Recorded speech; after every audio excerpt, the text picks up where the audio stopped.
कहते हैं डर के सामने झुकना नहीं चाहिए, उसका डटकर सामना करना चाहिए, तो फिर कोई भी डर छोटा लगने लगता है। ये बात महाराष्ट्र की इस घटना में 100% सच साबित हुई। 1990 के दशक की बात है। महाराष्ट्र राज्य के नागपुर शहर के एक स्लम कस्तूरबा नगर के बेबस हताश लोगों की है ये कहानी। उस समय वहाँ एक गुंडे का आतंक शुरू होता है। नाम था भरत कालीचरण। ये नाम उसके गुंडा बनने के पहले तक की था। जब भरत कालीचरण ने जुल्म का रास्ता अपनाया तो वो अक्कू यादव बन गया। कस्तूरबा नगर के बस्ती में कुल 300 दलित परिवार रहता था। उस बस्ती में अक्कू यादव छोटे मोटे अपराधों के साथ एक गैंगस्टर बन गया। 1991 में अक्कू बस्ती की एक औरत का बलात्कार करता है। यहाँ से उसकी आतंक की शुरुआत होती है। औरत शिकायत लेकर पुलिस के पास जाती है। असल में यही अक्कू यादव का नाम खत्म होना चाहिए था, लेकिन हुआ बिल्कुल उल्टा। पुलिस ने औरत की शिकायत पर कोई कार्रवाई नहीं की। चौंकिए मत, ये बिल्कुल सच है। अक्कू यादव को पुलिस और स्थानीय राजनेताओं का सपोर्ट था। पुलिस को अक्कू यादव से पैसे यानी हफ्ता मिलता था और राजनेताओं को वोट। दोनों के सपोर्ट से अक्कू यादव बेलगाम हो गया था। वो बस्ती में लूटपाट करता, लोगों से पैसा छीनता और बस्ती किसी भी औरत का बलात्कार करता था। एक बार सोचकर देखिए उस माहौल में जीना कैसा होता होगा, जहाँ एक गुंडा कभी भी आप पर हमला कर सकता हो। जो आदमी अक्कू यादव का विरोध करता, वो उसे चुप कराने के लिए उसकी पत्नी या बेटी का बलात्कार करता था। अक्कू यादव के गैंग बस्ती के लोगों का जीना दुश्वार करके रख दिया था। यादव और उसके गैंग ने बस्ती की एक कमला नाम की औरत का सामूहिक बलात्कार करते हैं। वो भी तब जब कमला ने अपने बच्चे को जन्म दिए सिर्फ 10 दिन हुए थे। कमला ये बेइज्जती नहीं सह पाती है और उसने अपने आप पर केरोसिन डालकर खुदकुशी कर लेती है। कुछ ही दिन बाद यादव और उसके गैंग ने एक महिला को उसके अपने घर से घसीटकर रोड पर ले आते और उसके कपड़े उतारते हैं और रोड पर सबके सामने उसका सामूहिक बलात्कार करते हैं। वो औरत 7 महीने से गर्भवती थी। अक्कू यादव और उसके गैंग ने कम से कम 40 औरतों का बलात्कार किया। उनमें से 3 औरतों का बलात्कार के बाद हत्या किया। कई औरतें शिकायत लेकर पुलिस के पास जाती तो पुलिस उन्हें ये बोलकर भगा देते थे कि तुम लोगों का चरित्र ठीक नहीं है और इसी वजह से तुम लोगों का बलात्कार होता है।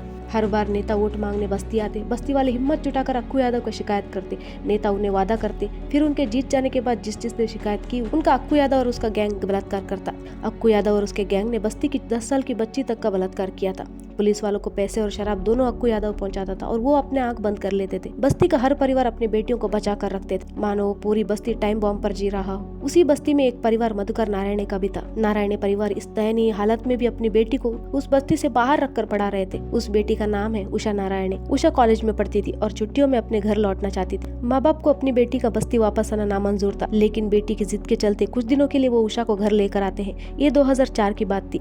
पूरे 13 साल बस्ती में बेखौफ आतंक मचा रहा अक्कू यादव की मानो आखिरी समय बनकर उषा नारायणे कस्तूरबा नगर लौटी थी।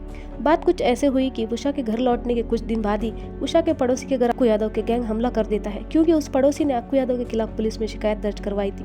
गैंग के लोग उषा के पड़ोसी को घर से बाहर निकालकर पीटने लगते हैं। बस्ती के लोग अपने अपने घर में छुप जाते हैं, क्योंकि वो जानते थे कि अगर वो उस परिवार के मदद के लिए गए तो उनका हालत भी वही होगा। चीख पुकार सुनकर उषा बाहर आ जाती है और बीच बचाव करने लगती है। गैंग के लोगों को पुलिस को बुलाने की धमकी देती है। जब गैंग मारपीट नहीं रोकती है तो उषा अपने घर आकर 100 नंबर पर फोन लगाती है। शायद उस दिन सूरज पश्चिम से उगा था। पुलिस सचमुच बस्ती पहुंचती है और अक्कू यादव के गैंग को वहां से जाना पड़ता है।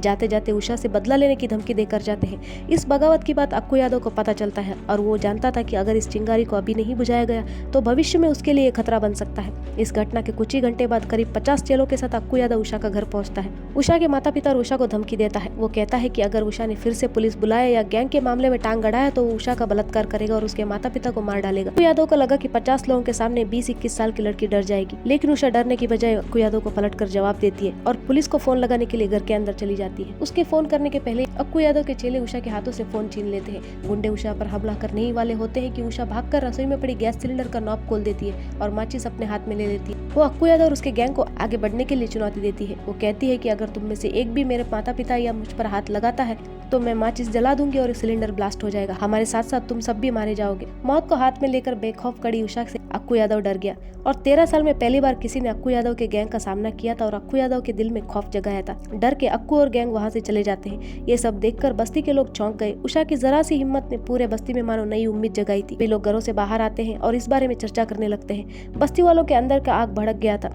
दूसरे दिन बस्ती वाले अक्कू यादव के घर को आग लगा देते हैं, लेकिन उस समय अक्कू यादव घर पर नहीं था। उसके चेले जान बचाकर वहां से भाग जाते हैं। अक्कू यादव को ये बात पता चलता है और उसे एहसास हो गया था कि बस्ती वाले उसे अब जिंदा नहीं छोड़ेंगे। अपनी जान बचाने के लिए वो पुलिस के सामने अपने आप को सरेंडर करता है। पुलिस भी उसका मदद करता है और उसे जेल में रखती है। अक्कू यादव को लगा कि कुछ दिन गुजर जाएगा तो बस्ती वाले चुप हो जाएंगे और फिर से वो जेल से बाहर आकर उनसे बदला लेगा। बस्ती वालों को भी ये बात पता था कि अक्कू यादव उनसे बदला जरूर लेगा। इसी दौरान अक्कू यादव की कोर्ट में पेशी की तारीख आती है। तारीख थी 13 अगस्त 2004। नागपुर जिला न्यायालय में ही अक्कू यादव का पेशी होनी थी और बस्ती वालों को खबर पहुंची कि शायद अक्कू यादव को इस पेशी के दौरान जमानत मिल सकती है और वो रिहा हो सकता है। ये बस्ती के लिए बिल्कुल अच्छी बात नहीं थी। उन्हें पता था कि अगर अक्कू यादव रिहा होता है तो उन्हें फिर से आतंक में जीना पड़ेगा।